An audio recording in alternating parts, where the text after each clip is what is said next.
When using USAJobs, it's important to ensure you've completed your profile section to the best of your ability.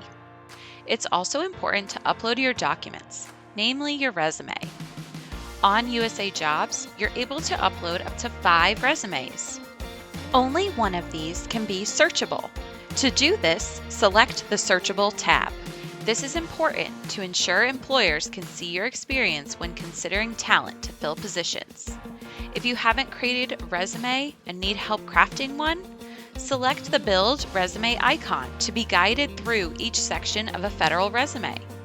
You can then schedule an appointment with a career advisor to review your resume and discuss how to best tailor it to the needs of each job interest. For more details about the resources featured in this video, connect with a career advisor today.